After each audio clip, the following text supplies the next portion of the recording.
Hello viewers, আজকে আমরা যে ভিডিওটা দেখব এমএস ওয়ার্ডে ইনসার্ট ট্যাবে আরেকটা টপিক। সেই টপিকটা হলো টেক্সট বক্স এবং তার সঙ্গে আমরা দেখব অটো টেক্সট। টেক্সট বক্সটা কি বলে দিই। টেক্সট বক্সটা কি, আমরা এর আগে শেপ নিয়ে এঁকেছিলাম, যে শেপ নিয়ে তার মধ্যে আমরা লিখতে পেরেছিলাম। যেরকম এখান থেকে শেপ নিলাম, শেপ নিয়ে এই যে ড্র করলাম, ড্র করে এর মধ্যে রাইট ক্লিক করে আমরা এখান থেকে অ্যাড টেক্সট করলে ভেতরে গিয়ে আমরা লিখতে পেরেছি। এবার এই কাজটাই আমরা শেপ দিয়ে করবো না, এটা আমরা কি টেক্সট বক্স একটা অপশন আছে সেটা দিব। শেপ টেক্সট বক্স দিয়ে করতে গেলে কি করতে, ইনসার্ট ট্যাবের মধ্যে দেখাই আছে দেখো টেক্সট বক্স। ক্লিক করলে টেক্সট বক্সের অনেকগুলো স্টাইল আমরা দেখতে পাবো। যেই স্টাইলটা মানে যেই টেক্সট বক্সটার স্টাইলটা আমাদের লিখতে চাই, আমি যদি বলি এটা লিখবো তাহলে এটা আমাদের ক্লিক করে এটাও লিখতে পারো, এটাও নিতে পারি, এটা নিতে পারি। এখানে দেখো, এখানে গিয়ে এটাকে মুছে দাও, লেখাটা মুছে দেওয়ার পরে এখানে আমরা লিখতে পারি।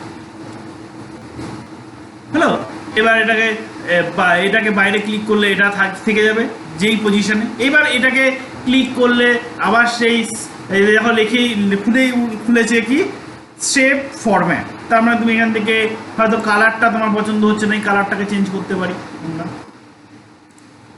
এখান থেকে লেখার স্টাইলটাকে আমরা চেঞ্জ করতে পারি। এটা লেখার স্টাইল সিলেক্ট করে নিয়ে লেখার স্টাইল যদি এটা ক্লিক করি, যে লেখার স্টাইল এটা, ঠিক আছে। এই যে বিভিন্নভাবে এই যে পজিশন এটা নিয়েছিলাম, বাট আমরা পজিশনটা চেঞ্জ করতে হবে, পজিশনটাও চেঞ্জ করতে পারি। হ্যালো, টেক্সট র্যাপিং আমরা যেগুলো করেছিলাম, text wrapping, through, behind text, inform of text, যেগুলো আমরা পিকচারে পার্টটাই করেছিলাম, সেই পার্টগুলো এখানেও অ্যাপ্লাই করতে পারি। ঠিক আছে। তাহলে টেক্সট বক্সের মূল উদ্দেশ্যটা হলো যে আমরা কোনো ডকুমেন্টসের মধ্যে টেক্সট বক্স নিয়ে তার মধ্যে লিখতে পারি। ঠিক আছে। আর এটাকে ছোট বড় এগুলো পয়েন্ট দিয়ে আমরা আগেই শিখেছিলাম আগের ভিডিওগুলোতেই, শেপের ভিডিওতে, যে কিভাবে ছোট বড় করা যায়। ইয়েলো বাটনটার কাজ কি, ইয়েলো বাটনটা দিয়ে আমরা কিছুটা শেপ চেঞ্জ করতে পারি। এগুলো যারা দেখুন শেপের ভিডিওতে দেখে ডিটেলস আছে। টেক্সট বক্সটা শুধুমাত্র মাথায় রাখতে হবে, টেক্সট বক্সটা আমরা এখানে টেক্সট বক্সটা অ্যাপ্লাই করে এর ভিতরে লিখি। ওকে, এটাকে রিমুভ করতে গেলে কি করতে হবে, এখানে সিলেক্ট করে ডিলিট কি প্রেস করলে ডিলিট হবে।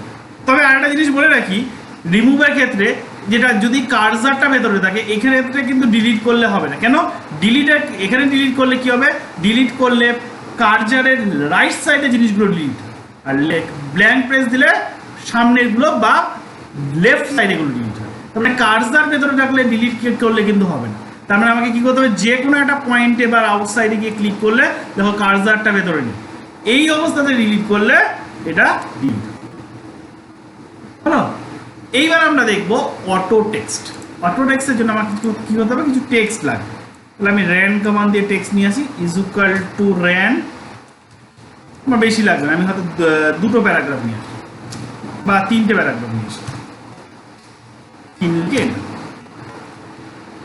অটো টেক্সট কি করবে, আমরা যেরকম কপি পেস্ট জানি, কপি পেস্ট মানে কি, যে লাস্ট আমরা যেটাকে কপি করবো সেটাই থাকবে। এবার আমি যদি বলি আমি এই তিনটে প্যারাগ্রাফ কেন নিলাম, তিনটে প্যারাগ্রাফই আলাদা আলাদা করে আমি কি করে রাখতে যাচ্ছি, আলাদা আলাদা করে আমি কপি করে রাখতে যাচ্ছি।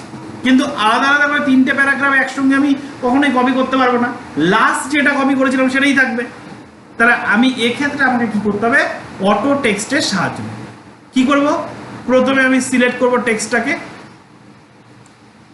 এরপরে চলে যাব ইনসার্ট ট্যাব, এখান থেকে চলে যাব কুইক পার্ট। কুইক পার্টে যাওয়ার পর এখান থেকে চলে আসব save selection to quick part gallery. Save selection to quick part গ্যালারিতে যাওয়ার পর এখানে একটা নাম দিতে হবে। আমি হয়তো নাম দিয়ে দিলাম first one ST. Gallery type এখান থেকে সিলেক্ট করব অটো টেক্সট। ওকে, হ্যালো, আবার একটা ক্লিক করছি টেক্সটটাকে, কুইক পার্ট, এখান দিয়ে চলে আসবো save selection to quick part gallery. এখানে আমাদের নাম দিলাম সেকেন্ড, মানে প্যারাগ্রাফের ওপর মানে টু লিখে এনডি লিখলাম। গ্যালারি টাইপ নেব অটো টেক্সট। ওকে, তিনটে হলো, দুটো হলো। এবার তিন নাম্বারটা সিলেক্ট করলাম, আবার ইনসার্ট ট্যাব থেকে কুইক পার্ট, আবার save selection to quick part gallery, এখানে দিলাম থার্ড 3RD, এখান থেকে গ্যালারি টাইপ দিলাম অটো টেক্সট।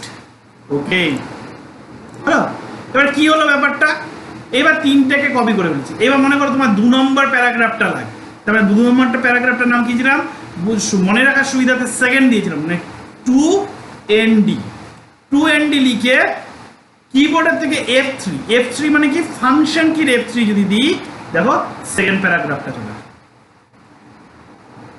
এবার যদি ফার্স্ট প্যারাগ্রাফটা যাই তাহলে 1ST F3 first paragraph. Third প্যারাগ্রাফটা যাই, এই যে 3RD F3 চলে আসলো। আবার সেকেন্ড প্যারাগ্রাফ, সেকেন্ড মানে 2ND F3।